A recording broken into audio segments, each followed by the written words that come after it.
नमस्कार, सुप्रभात। स्वागत आप सभी का सब रंग कार्यक्रम में।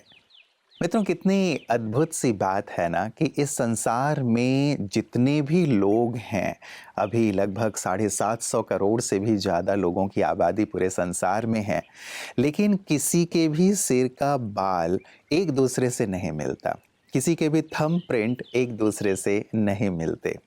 कितनी अद्भुत अलौकिक रचना है ईश्वर की और कैसी ये कुदरत है। तो विचार करें कि जब सिर के बाल ही नहीं मिल रहे हैं, थंब प्रिंट नहीं मिल रहे हैं, तो क्या एक दूसरे के विचार मिल सकते हैं? एक ही चीज़ को लेकर के दो लोगों के विचार हमेशा अलग होते हैं। कहीं न कहीं उसमें एक 19-20 का फ़र्क ज़रूर होता है और हम ये सोचते हैं कि सब मेरे अनुसार ही सोचें, मेरे अनुसार ही चलें। और यहीं पे एक जो तनाव की स्थिति है, द्वंद की स्थिति है, मनमुटाव की स्थिति है, वो बन जाती है। इसीलिए हम दूसरे के स्थान पे खड़े रह कर के भी उसकी बात को समझने की कोशिश करें, क्योंकि जो चीज़ आपको 6 दिखाई दे रही है वो मुझे यहाँ से 9 दिखाई देगी। तो बातें सही होती है अपने अपने स्थानों पर जब हम खड़े होते हैं तो। इसीलिए सबके विचारों को सम्मान दें, उनके अनुसार भी सोचने की कोशिश करें, तो आपसी जो द्वंद है, द्वेष है, मनमुटाव है, वो दूर हो जाता है। क्योंकि अल्टीमेटली प्यार सम्मान का रिश्ता ही सबसे बेहतरीन माना जाता है। तो इसी प्यार और सम्मान के साथ चलते हैं आज के सुंदर सुवाक्य की ओर।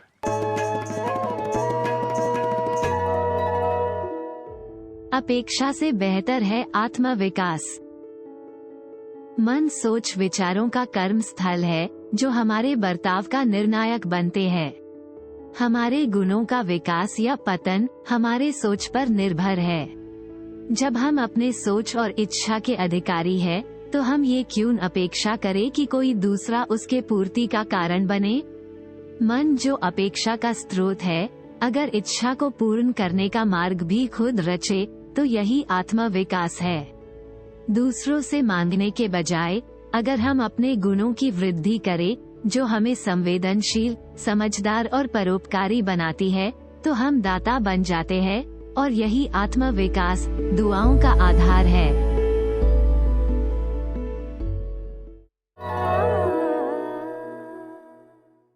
मित्रों, हमारे बड़े बुजुर्ग एक बहुत ही सुंदर सी सीख हमें दे गए हैं कि सुख के दिनों में भले ही किसी के साथ रहो या ना रहो, लेकिन दुख में साथ ज़रूर दो। क्योंकि दुख में, तकलीफ में व्यक्ति को सबसे ज़्यादा हमारे प्यार की, सहानुभूति की, सहयोग की ज़रूरत होती है।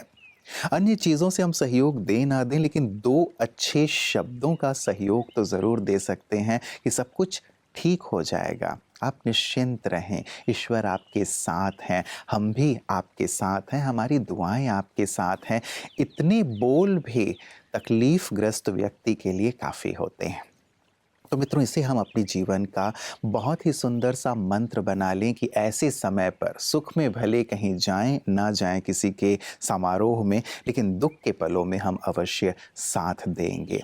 इससे उनकी हमें दुआएं प्राप्त होंगी और आप महसूस करेंगे कि ये दुआएं आपको जीवन में आगे बढ़ने में बहुत मदद कर रही हैं, आपको दवाओं से ये मुक्त करती चलेंगी। इसीलिए सबकी दुआएं लेते चलें, तकलीफ़ में सबको साथ देते चलें।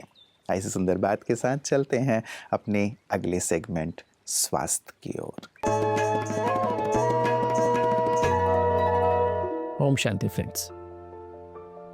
दोस्तों, जैसे हम बात कर रहे हैं कि आत्मा के पास जो 7 चैतन्य आत्मिक ऊर्जाएं हैं, वो कहाँ हैं? आत्मा की 3 सूक्ष्म शक्तियां हैं, जिसे हम कहते हैं बुद्धि, मन और संस्कार। संस्कार मीन्स हैबिट्स।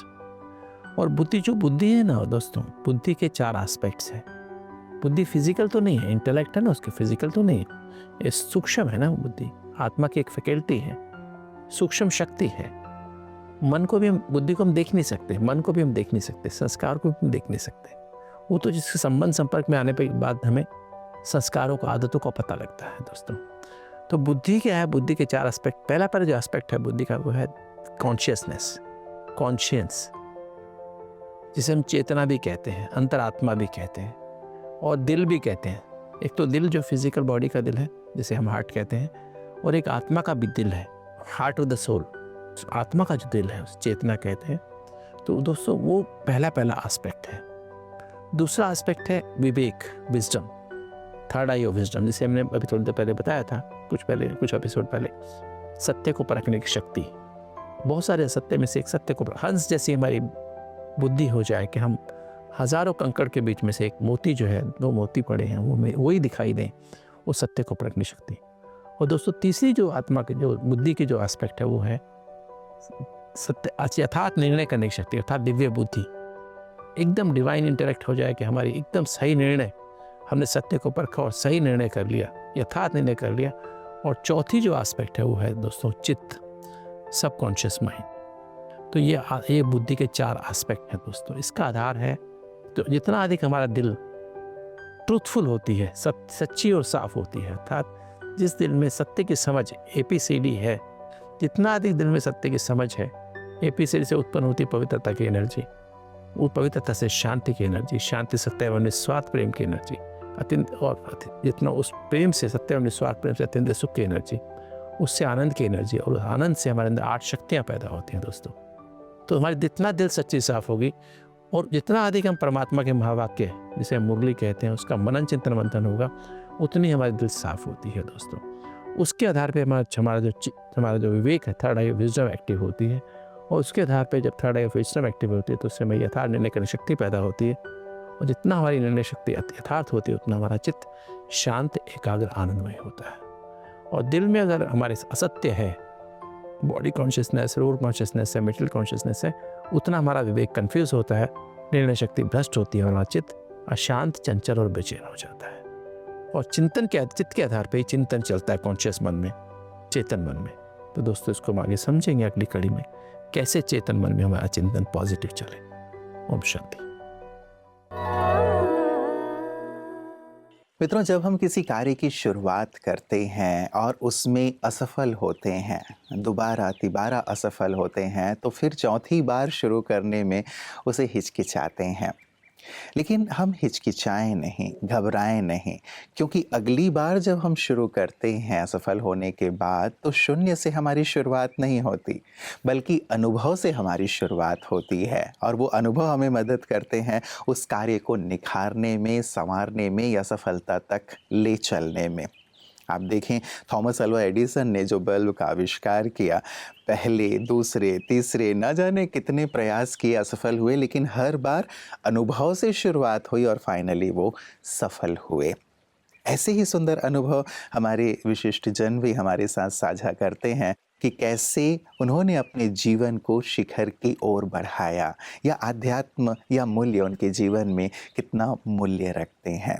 आइए देखें अपने सेगमेंट में कि आज हमारे साथ कौन से विशेष मेहमान हैं अपने खास अनुभव के साथ। शिव के बिना जीवन शव है, या जीवन चैतन्य है, या जीवन जड़ है। शिव साथ है तो चैतन्यता है।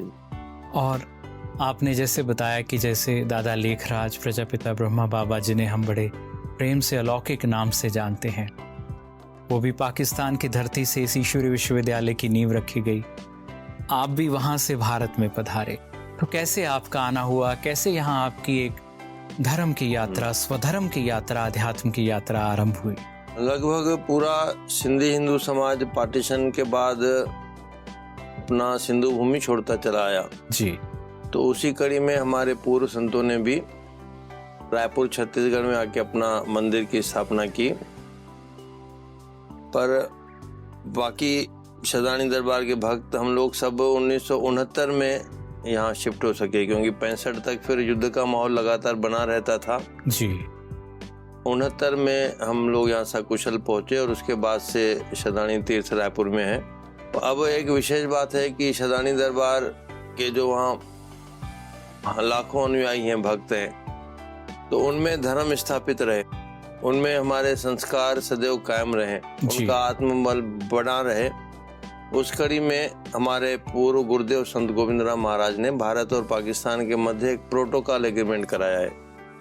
तो 1984 से, यानी 40 बरस हो गए, यहाँ से हिंदुस्तान से हर बरस एक जत्था जाता है सिंध में जो हमारे धर्म स्थान है, और पाकिस्तान से भी हर बरस एक जत्था रायपुर आता है मार्च अप्रैल में जी। तो रायपुर में 10-12 दिन, उसके बाद जो अपने मुख्य स्थान है, एक बार उस जत्थे को यहाँ पर भी हम लेके आए हैं सन 2009 में। 3 दिन यहाँ रुके थे, 250 हिंदू यात्री थे। दादी जानकी देवी जी से आशीर्वाद और प्रवचन का लाभ मिला था। तो एक पुल का काम सदानी दरबार करता है पाकिस्तान और भारत के हिंदुओं के बीच में। ये बहुत अच्छा है, क्योंकि जो भारत भूमि पे सिंधी परिवार है, सिंधी समाज है, वो उस जड़ों से भी जुड़े रहते हैं जहाँ वहाँ थे, जहाँ वो कभी, और फिर वहाँ से यहाँ आना, वहाँ से यहाँ जाना। तो ये एक संत का जो कर्तव्य है कि वो दिलों को भी जोड़ता है, ईश्वर से भी जोड़ता है और धरती को भी जोड़ता है। तो ये बहुत अच्छा कार्य है जो आप कर रहे हैं। सुन के बहुत ही अच्छा लगा, और मुझे पता चला आप विद्यालय भी आपका कोई है, और हरिद्वार में भी बहुत सुंदर आपने जो है एक भवन की स्थापना, गंगा घाट बना हुआ है हर की पौड़ी के समान। जी। जाते जाते मित्रों, एक चिंतन की सुंदर सी बात। किसी ने कहा कि किसी के आने से खुशी होती है और किसी के जाने से खुशी होती है। हम अपने आप को देखें, अपने आसपास देखें, अपने अनुभव से देखें, तो सचमुच ऐसे बहुत सारे लोग होते हैं जिनके आने से, और बहुत सारे ऐसे जिनके जाने से खुशी होती है। हम किस श्रेणी में हैं ये हमें देखना है। मैं जहाँ पे भी जाऊँ, मेरा व्यक्तित्व, मेरा व्यवहार ऐसा हो कि वहाँ खुशी का एक माहौल सा बन जाए। कोई भी चीज़ ऐसी ना हो मेरे व्यक्तित्व में, मेरे जीवन में, जिससे किसी के मन में ये भाव आए कि ये जाएं तो खुशी हो। सचमुच जीवन के लिए बहुत ही ज़रूरी सा सूत्र है मित्रों, जिस पर हम सबको विचार करना चाहिए। चारों तरफ तो दुख ही दुख है, गम ही गम है। क्यों ना हम अपने व्यक्तित्व को, जीवन को ऐसा बनाएं कि जहाँ भी जाएं खुशी के फूल खिल जाएं। विचार कीजिएगा। कल इसी वक्त पुनः आप सबसे मुलाकात होगी। नमस्कार। ओम शांति।